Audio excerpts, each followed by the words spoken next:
जवान आए अध कलंदर छोकरी।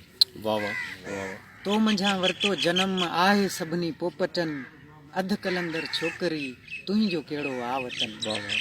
तो मंझा वरतो जन्म आहे सभिनी पोपटन अध कलंदर छोकरी तुंहिंजो कहिड़ो आ वतन। दिल जे सेवण में वरी थी लॻे तुंहिंजी धमाल इश्क जे नारे पुठियां ग़म नचे थो ॾेई छाल।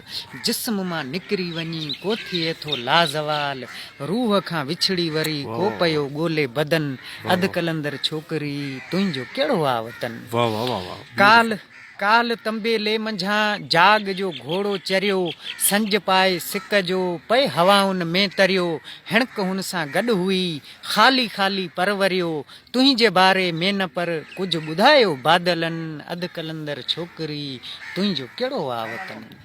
तोखे पंहिंजूं सरहदूं तोखे पंहिंजा ज़ाविया मुंह में तुंहिंजो मुल्क हो। तोखे पंहिंजूं सरहदूं तोखे पंहिंजा ज़ाविया मुंह में तुंहिंजो मुल्क हो पर इहो ॼातो न तो क्रिसमस जी शाम जो चर्च तुंहिंजे लाइ चरिया सिज खे अख में विझी आसमां पातो न तो। क्रिसमस जी शाम जो चर्च तुंहिंजे लाइ चरिया सिज खे अख में विझी आसमां पातो न तो। तर्जुमो पंहिंजो कयो नऊं वरी नातो न तो म्याण में तलवार कई कंध खाई आसूती दर्द जंग जूं विया करे सपना पंहिंजा सभु क़तल कंहिं बि ज़ख़्मी ख़्वाब खे सीने सां लातो न तो। म्याण में तलवार कई कंध खाई आसूती दर्द जंग जूं विया करे सपना पंहिंजा सभु क़तल कंहिं बि ज़ख़्मी ख़्वाब खे सीने सां लातो न तो। कलर पोठा कारड़ा वण वॾा ॼण ॿारड़ा वेकरो कप वाह जो निम नंढी ॼण छोकरी।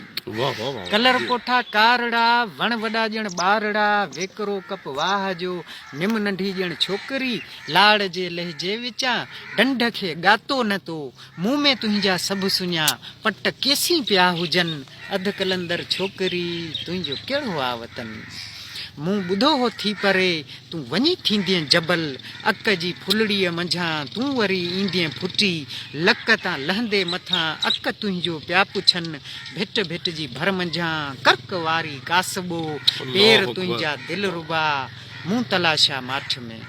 भिट भिट जी भर मंझां कर्क वारी कासबो पेर तुंहिंजा दिल रुबा मूं तलाशा माठ में। वेझो वीरा वाह जे आमूं साम्हूं सारदरो रूपले कोलीअ संदे पट जो पासो वठी अंचलासर चूड़ियो ॻोठ कोल्हिन जा सभई घोड़ी मंदर छोकरी तुंहिंजो कहिड़ो आ वतन।